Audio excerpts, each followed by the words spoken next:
Olá, boa tarde. Estamos começando mais um programa Tribuna na TV. Hoje com um convidado que vai trazer bastante informação, o Dr. Maicon França. Já é conhecido aqui do público da TVBE, porque com suas aparições no programa Em Defesa da Gente, do Osmar Teixeira, né, doutor, toda segunda-feira. Também já esteve visitando o programa do Carlão. E hoje dá a honra de vir conversar comigo aqui no Tribuna na TV. E para você principalmente, tá? É que eu vou instigar aqui o nosso convidado a respeito de ações com relação ao autismo. Nós já conversamos um pouquinho aqui nos bastidores, então se você é parente de autista, mãe de autista, pai de autista, segura até o final, se conhece alguém, pede para vir, olha, vem acompanhar o programa porque vai ter um assunto interessante para a gente aqui no segundo bloco, certo? Antes, porém, de começar a conversar com o doutor, Dr. Maicon França, eu queria lembrar vocês que acontece na próxima sexta-feira, dia 28 de novembro, das 9 às 11 da manhã e das 14 às 16 da tarde, a Feira de Profissões do Programa Jovem Aprendiz do Parque Dom Bosco. A feira apresenta os trabalhos desenvolvidos nos programas de aprendizagem do parque e das competências desenvolvidas pelos jovens junto às empresas parceiras, promovendo a conexão entre o aprendizado e a inserção do jovem no mercado de trabalho. Uma coisa bastante legal, se você tiver um tempinho de passar lá no Parque Dom Bosco e conhecer essa feira, é muito interessante para quem está procurando aí ingressar no mercado do trabalho, para quem tem filho querendo ingressar no mercado do trabalho, vai lá conhecer o trabalho que é feito, que é bem bacana, tá? E anote também essa data, 6 de dezembro de 2025, é um sábado, tá? Nesse dia, das 8 às 16 horas, a Ação Paroquial do bairro São João estará promovendo o Bazar Beneficente de Natal, no Salão Paroquial da Igreja, certo? Haverá uma grande variedade de roupas novas para crianças até 14 anos, a preços acessíveis, com descontos de até 50% do valor do mercado, além, é claro, de algumas opções de roupas para adultos. Toda a renda desse bazar beneficente vai ser destinada para a construção da Casa de Contraturno Escolar Santa Dulce, que será um espaço de acolhimento e oportunidades para crianças da comunidade. Lembrando também que estamos entrando na última semana do Novembro Azul. Ainda dá tempo para você participar da campanha de combate ao câncer de próstata. Se você tem mais de 45 anos de idade, solicite exames de testagem na unidade básica de saúde mais próximo da sua casa ou procure a Rede Feminina de Combate ao Câncer de Itajaí, ali na Rua Saúl Chede dos Santos, 379, no bairro São Vicente, atrás da Anfre. Lembre-se que a prevenção e o diagnóstico precoce são a melhor chance de cura em caso de incidência de câncer ou de suspeita, certo? Mas o nosso convidado de hoje é o Dr. Maicon França. Doutor, seja muito bem-vindo ao Tribuna da TV, é uma honra tê-lo aqui conosco hoje. Adilson, eu que agradeço, né, essa oportunidade, né, estar conversando, a gente se conhecendo um pouco mais, já se conhecíamos ali pelo WhatsApp, né, conversamos em alguns assuntos da área jurídica, certo. Foi a nossa primeira aproximação e é uma satisfação também estar participando hoje aqui do teu programa. Tá certo. Doutor, antes até de a gente entrar em assuntos mais específicos, eu queria saber quem é o Dr. Maicon França, onde é que o senhor veio, daqui de Itajaí mesmo, onde que se formou, há quanto tempo está na área? Então, Adilson, eu vim lá do oeste catarinense, na divisa do Rio Grande, não sei se conhece Joaçaba. Já passei por lá, faz tempo. Para quem é de Santa Catarina sabe que Joaçaba ali é conhecida como a terra do carnaval, né? Uma cidade bem conhecida pelo carnaval. E eu vim muito jovem para cá, eu vim com 12 anos, acabei vindo morar para a nossa bela Balneário Camboriú, né? E acabei crescendo ali. Ali a minha família se estabeleceu, até hoje estão lá, né? E acabei crescendo praticamente em Balneário Camboriú. Então a minha experiência ali foi uma boa troca vir para o litoral. E se formou na nossa Univale, então? Se formei na Univale, inclusive eu fiz 2 cursos pela Univale, né? Eu fiz o curso de Direito e também o curso de Administração de Empresas. Tem 2 faculdades, mas optou pelo Direito então, porque... Optei pelo Direito porque era um sonho de criança já, né? Uma coisa bem planejada, assim, desde jovem, né? E fora isso, eu tive a pós-graduação, né? Que eu sou pós-graduado em Direito Empresarial e em Direito Civil também. Certo. Doutor, eu fui pesquisar na IA para quais são as dúvidas mais comuns do brasileiro com relação ao direito, né? E praticamente tudo, as IA disse, né? Direito de família, divórcio, pensão, guarda, direito trabalhista, férias, demissão, os direitos mesmo, né?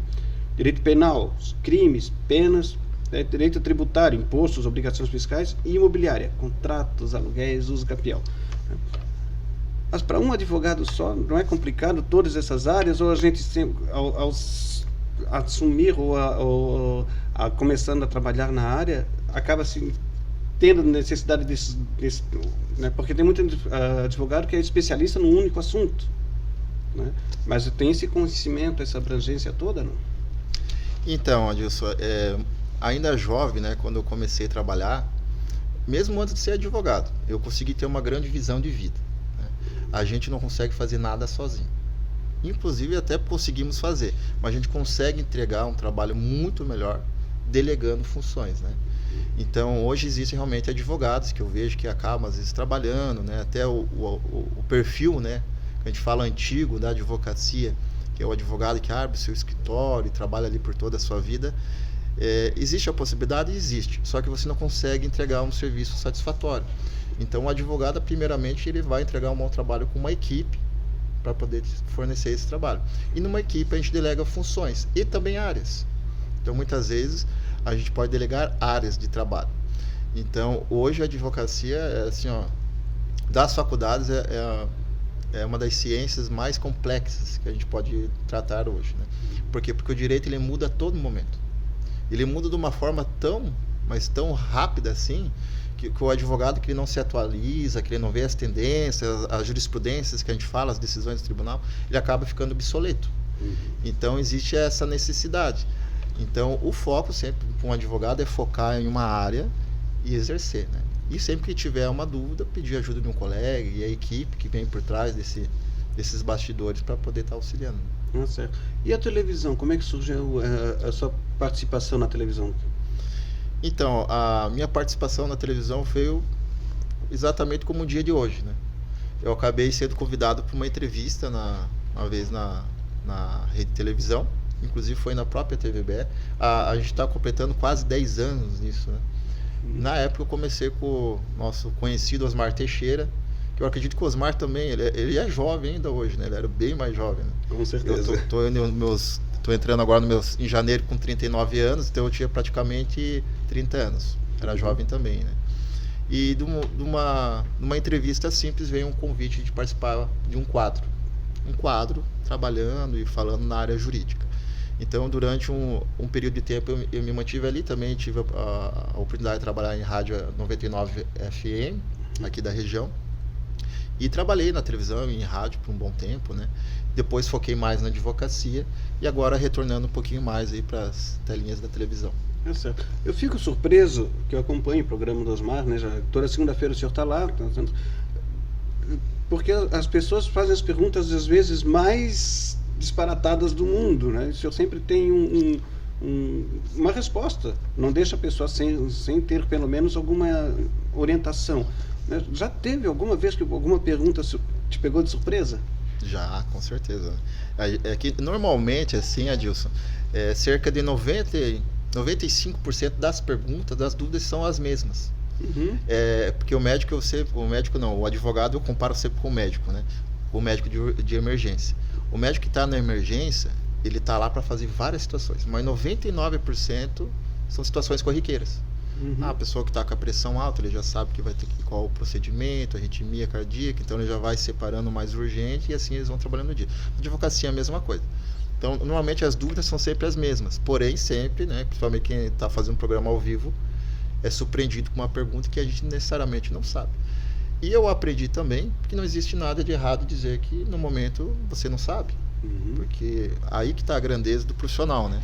Então eu já tive situações que eu não sabia a resposta, né? Mas aí a gente sempre diz, não, voltarei com a resposta no próximo programa, estarei pesquisando um pouco mais sobre esse assunto e é assim que funciona. A prudência fala mais alto às vezes. Exatamente, eu acho que você tem que ser sincero. A sinceridade com segurança, ela mesmo com segurança, ela te dá segurança. Ela te dá autoridade, na verdade, né? A sinceridade com segurança, ela te dá autoridade. Então. Eu separei também alguns questionamentos que são comuns, né? E vou trazer aqui alguns deles para a gente esclarecer até alguns questionamentos de quem está nos assistindo, tá? A primeira delas, é preciso ter um advogado para qualquer tipo de processo? Com toda certeza, né? Hoje no Brasil existe, não sei se você já ouviu falar, Gilson, o juizado especial, né? Que é o juizado de pequenas causas. Então, quem possui ações até 40 salários mínimos, de pouca complexidade. O que é pouca complexidade? Por exemplo, um processo que não é necessário uma perícia. Meu carro foi para o mecânico foi arrumar e eu não arrumou direito, eu bati o carro. Esse é um processo que precisa do quê? De uma perícia. Então, é um processo de complexidade. Então, processo simples, direito do consumidor, compra, não entregou, tudo que for algo mais objetivo e sem muita complexidade e com valor mais baixo, a pessoa pode atuar sem advogado. Ou seja, ela pode fazer um processo e pode atuar. Por que pareça, muitas pessoas fazem isso e agora, né, com a IA, você falou em IA, né, hoje as IAs são as concorrentes de mercado, né? Principalmente com as IAs, as pessoas chegam ali com uma petição pronta e elas vão lá e peticionam. Com toda certeza, a pessoa que está sem um advogado, nesse ponto eu tenho total tranquilidade, ela sempre será afetada. Primeiro porque o advogado ele está mais do que a lei. O advogado ele passa segurança, ele tem persuasão de você chegar numa audiência e às vezes uma causa perdida ele virar o jogo. E fora isso, o advogado ele te dá um suporte, que é entender decisões, o posicionamento, conhecer a vara. É que a advocacia é igual a um jogo de xadrez. Então, quando você for lá no meu escritório, você vai ver lá, vai ter um jogo de xadrez. Por quê? Porque o jogo da advocacia, ele começa no atendimento do cliente e na sentença que sai do juiz. Mas é tanta coisa que envolve, que se você não conseguir conhecer todos os percalços desse jogo, você acaba sendo mecânico. É por isso que se diz, né? Para médico, para advogado, não minta nunca, né? Exatamente. E eu vou te falar, existem muitos médicos, advogados, profissionais que são mecânicos. Só que se você não sente a situação, se você não tem um pouco de humanidade, que é o que nos diferencia de uma IA e uma outra situação, você não consegue performar e entregar um resultado de uma forma. Por isso que eu sempre digo, existem advogados que têm um perfil técnico e advogados que têm um perfil mais humanizado. Que ele sabe que é o tipo do advogado que ele pega uma causa perdida, ele entra num júri e os jurados saem lá, às vezes com pena de um cliente que nem muitas vezes ele não é culpado, né? Mas é o charme, né? É o que me deixa muito apaixonado pela advocacia, essa possibilidade. É importante que o profissional saiba o quanto aquele problema está afetando a vida daquele cliente, né? Sim, com toda certeza. Então, a advocacia não é um trabalho fácil também. Você tem que entender a necessidade do cliente, ver o que o cliente quer, entendeu? E passar o parecer da melhor forma que possa estar ajudando ele. Então, você tem que entender de lei, de pessoas, muita coisa que envolve. É quase um psicólogo também em alguns casos. Com toda certeza são psicólogos. Isso aí não sobre. É que a única diferença que é a diferença que o psicólogo ele não fala muito, né? Eu sei porque eu já fiz sessão com o psicólogo e eu acho não tem nada de errado nisso, eu acho muito importante. Mas muitas vezes o advogado ele vai olhar no teu olho e vai te dar um feedback que um psicólogo não vai dar, porque ele não pode chegar e te direcionar para um caminho. Tá certo. Mas o advogado com certeza é psicólogo também. Tá. Outra coisa, as pessoas às vezes têm uma causa, mas não tem documento. Doutor, eu comprei aquela casa lá e coisa, mas a Celeste não quer botar luz lá, mas eu paguei certinho, comprei lá do cara, tá aqui o contrato. Qual a importância dos documentos nessa defesa dos direitos? Então, hoje, se a gente parte para uma via processual, a gente tem as questões das provas, né? E no processo brasileiro, dentro do judiciário, a gente tem a produção de prova testemunhal, né, que a gente vai ter as pessoas que vão estar falando, e a gente também tem a questão das provas documentais. Então, é fundamental hoje uma prova documental. Ela vem até mesmo antes do que uma prova testemunhal. Como um bom advogado, eu sempre vou preferir uma prova documental. Porque o que é claro, o que está no documento é muito claro. Tudo que é testemunhal traz uma insegurança processual, porque a testemunha chega lá e trava. Ou, na maioria das vezes, ela acaba não indo. Então, tem que ter documento. Tá? Então, a pessoa tem que procurar provar de alguma forma. E as provas documentais hoje vão além do papel. Hoje a gente tem os e-mails, o WhatsApp. Então, a gente sabe que hoje em dia a maioria das compras, tudo é WhatsApp, né? As conversas. Então, todos são meios possíveis para a gente usar como uma prova documental. Tem que ter os documentos. Certo. Então não precisa mais daquele documento no carimbado, reconhecido em cartório, com 3 vias, não. Já, hoje em dia, isso pode ser... Eu me lembro que eu escutei uma vez na faculdade, né? Às vezes a gente fala do direito, é bacana. Você me chamou de professor, mas a gente também é um pouco professor. Sim, sim. É verdade. E eu me lembro que um professor meu, ele disse, ó, um contrato, se você assinar num guardanapo, ele tem validade. Então, hoje, você não necessariamente precisa reconhecer firma num documento. Você reconhece firma no documento pela facilidade de não precisar provar que ele é verdadeiro. Agora, até um guardanapo, se tiver um contrato, de fato, ele tem validade judicial. Só que a partir do momento que você não tem um reconhecimento, você tem que comprovar muitas vezes que essa assinatura é verdadeira, que o documento é verdadeiro. Então, qualquer documento que você assina, você tem responsabilidade. Tem validade. Outra coisa, vou assinar um contrato, financiamento de carro, contrato simples. É importante passar por um advogado primeiro? Porque geralmente, né, o contrato é uma calhamaça de 20 folhas, você vai ali, assina na hora e não sabe nem o que está assinando, porque aquela premissa de que não deve assinar nada sem ler, muitas vezes até a pessoa que está assinando lê, mas não tem o conhecimento para interpretar o que está lendo. Com toda certeza, não somente o contrato de financiamento, Adilson, mas qualquer contrato. E eu gosto de citar sempre um exemplo. Isso é uma coisa, um exemplo que eu mesmo criei, assim, né, falando um pouco sobre direito. Mas o direito é assim, uma das profissões mais fantásticas, porque a pessoa que ela aprende, a pessoa que faz uma faculdade de direito, né, não necessariamente um advogado, a pessoa que se forma em direito, e ela realmente uma pessoa assídua, quem consegue entender as leis, ela é igual uma pessoa que era analfabeta e ela passa a ler. Por quê? Se você pegar uma pessoa, é que a gente aqui sabe ler, a gente vai nas ruas, a gente vê tudo é muito claro. Mas para um analfabeto, não. Ele está ali, ele sabe que aquilo é aquilo, mas ele não tem muita certeza daquilo. O direito é como se você aprendesse a ler, porque é um outro mundo. Então, tudo que envolve lei, uma pessoa que não tem domínio do direito jamais vai ter uma interpretação coerente. Então, por isso que você tem que ter um advogado, não somente para fazer um contrato, mas para também ler um contrato. Porque ele vai nessas nuances, às vezes pegar uma malícia, alguma situação. Tá certo. O que eu devo fazer caso receba uma notificação judicial? Então, qual que é o objetivo de uma notificação extrajudicial, né? Judicial? Judicial. Então seria uma intimação. Uma intimação. Então, quando você tem uma intimação judicial ou uma citação, o que é a diferença de uma citação e uma intimação? Intimação é que você é obrigado a ir. Por exemplo, você é intimado para ir numa delegacia. Se você não ir, você comete um crime.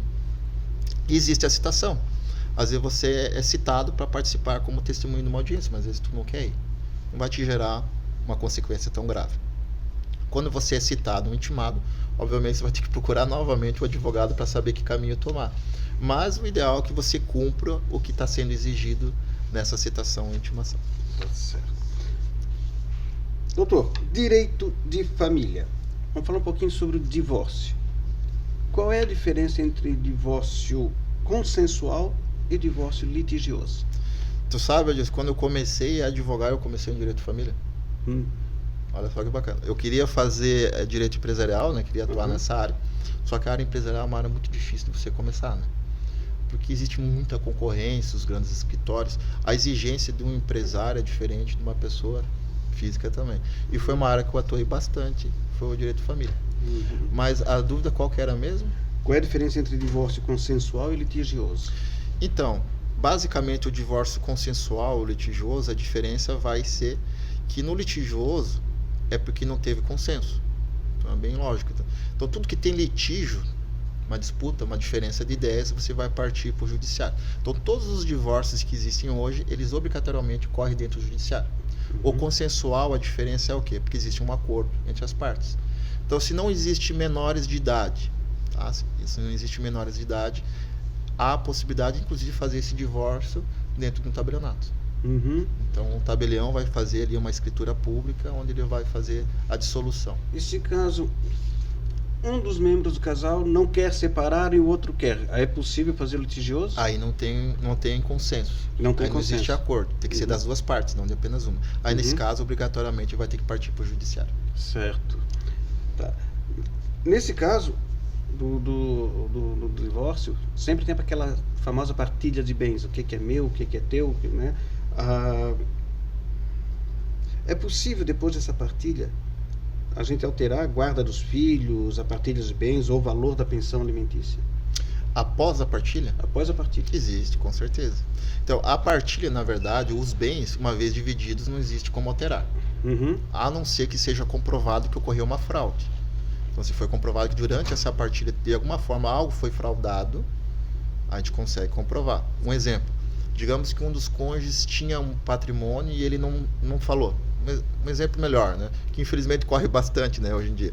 Digamos que um homem tinha uma casa e ele não contou para a mulher.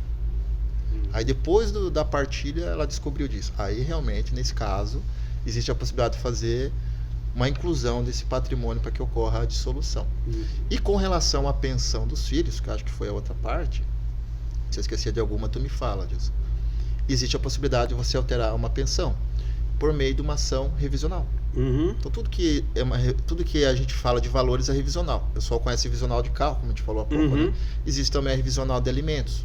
Então, na revisional de alimentos, a mãe ou o pai, né, se for o caso que está com a guarda, terá de comprovar a necessidade da alteração dos gastos da criança. Certo. Aí nesse caso pode ser alterado. E por exemplo, eu divorciei, né, o filho ficou com a esposa, mas a pensão está alta, agora não, ela não quer mais ficar cuidando do meu filho, não está cuidando devidamente, eu pego esse filho. Dá para alterar essa questão de guarda também? Com toda certeza, e existe bastante, tá, Adilson? Então hoje existe alguns tipos de guarda, né? A guarda unilateral, a compartilhada, né? Que a unilateral é quando a criança fica somente com uma pessoa, reside, né? Apenas um dos genitores, e ela tem total autonomia, né? De decidir as tomadas de decisões da vida da criança. Existe a compartilhada, que a criança ela reside apenas com um dos pais, né? Porém, na compartilhada, a pessoa que é o outro pai que não reside com a criança tem autonomia para decidir também na vida da criança. Por isso que é uma guarda compartilhada. E existe a guarda alternada, que é quando mora com os dois. Mas é muito difícil. Isso ocorre quando eles moram na mesma rua, que não vai afetar a vida da criança. Qualquer situação que seja necessário, que afete a vida da criança, existe a possibilidade de alteração de guarda. Aí compete a quem vai requerer, que a gente chama no judiciário de requerente, ali comprovar o motivo de por que alterar a guarda da criança. Aí o juiz pode deferir. Tá certo. Quanto tempo demora um divórcio geral? E o custo é muito caro para quem quer se divorciar? Então isso varia muito, né? Varia muito. O custo vai de profissional para profissional, né? Isso pode ser um valor básico, como a advocacia, o céu é o limite, né? Então você pode ter um advogado que vai cobrar, por exemplo, aqui na nossa região, falar aqui do litoral, um divórcio litigioso na faixa de uns 5 mil reais. Como pode ter um advogado que cobre até 1 milhão. Depende da outra parte que está envolvida, as situações, o grau que ele vai ter que se dedicar, né? Porque às vezes a pessoa está num litígio disputando milhões de patrimônio, né? Obviamente que o advogado não vai cobrar ali um valor de 5 mil reais. Tá certo. Aqui no Brasil não é comum a questão do acordo nupcial, né? Antinupcial, anterior ao casamento?